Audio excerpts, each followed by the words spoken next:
actually I have two businesses. So my company is Woods Unlimited, and I have two businesses. One is a sports consulting agency where I work with sport organizations from local clubs all the way through to national level sport organizations focused on diversity, equity, and inclusion. So I look at things like policy, program design, resources, education and training, tools, and those sorts of things to help them make their sports more accessible and inclusive for everybody in the community. And my other business is a small boutique e-learning agency where I work with mission-driven businesses to supply them with learning management system software and course design and development services. A lot of internal business things, so contracts, terms of service, internal policies and things. So in both of my businesses, I do use subcontractors. And so I've used LawPath and the services there to help refine my subcontractor agreement so that both parties are well protected, all of our interests are covered, and we understand the ins and outs of our arrangements. And as the business grows, subcontractors will become a critical part of our business growth. So that's been one problem we've solved. The other is terms of service and contracts with my clients, and making sure that that those contracts and terms of service are watertight, and that those agreements set out everything that we need in terms of our services to our clients. So they're the main solutions that we've looked at. But I also have used it for things like I've got websites, so we have website privacy policies, terms of service on those platforms as well.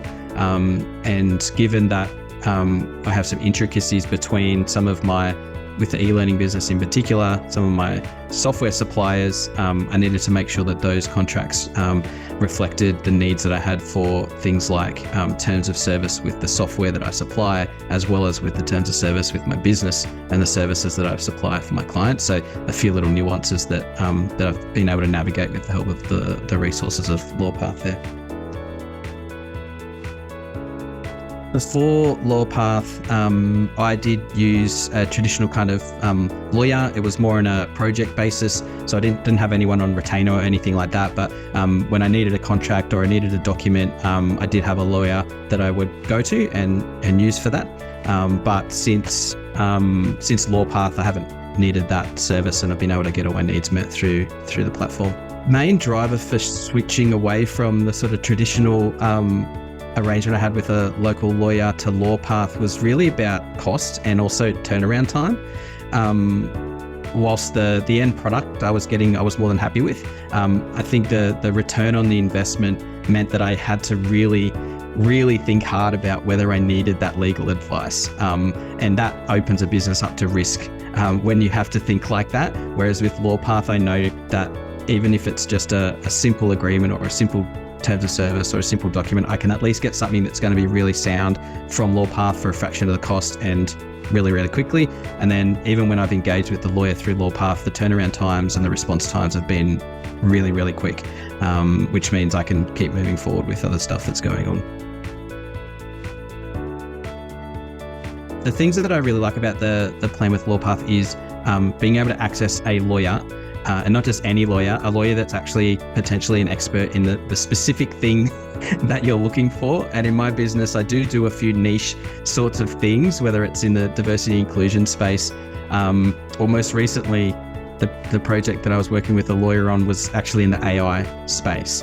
And so that's super niche. It was a general terms of service that I was looking for, but it was around an AI product that I'm developing. And so I was able to access a lawyer really quickly and turn around a document that was well informed by someone who knew what they were talking about, and met the needs that I had. And it was just super easy. And I don't think I would have been able to get that outcome from a traditional lawyer that I was working with before.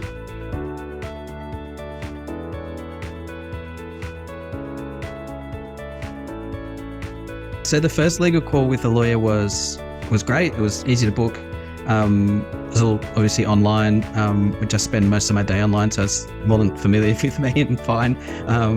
And so we talked through kind of generally what my needs were. I felt like the lawyer understood what I was trying to achieve in my business.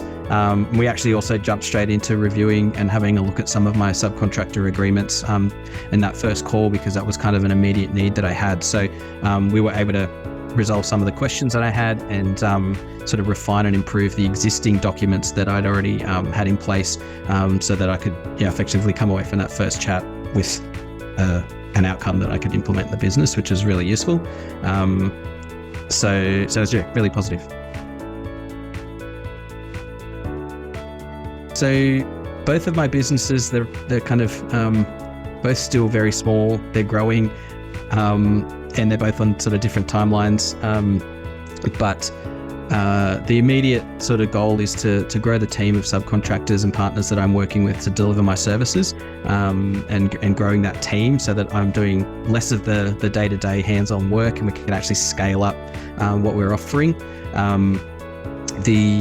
With the e-learning business in particular, the goal there is to scale that up to a point where it can run itself and I can actually hire the staff in to operate the business, and I'm less hands-on in that business, which lets me focus on the other consulting business, which is where my skill and passions really lie, and which requires more of my time anyway. So that's the immediate plans. And in both businesses, we aim to have a positive influence on the world. Which is, it's one of the things that keeps me going, I guess. If I was giving advice to any, business who was starting out, or maybe they're trying to grow what they're doing, I think, for me, LawPath was a good decision. It's probably something that I wish I had found when I was first starting my business, because it would have made generating some of my basic documents and policies and contracts a hell of a lot easier. But now that I have it, it really solves a problem for me at a price point that works for my business. So I think if you have those sort of needs and you want an easy way to get some of those business documents sorted, then LawPath's a really good choice. And for me personally, it's a return on investment kind of thing, right? Lawyers can cost a lot of money. LawPath has a cost, but I think you get better bang for your buck.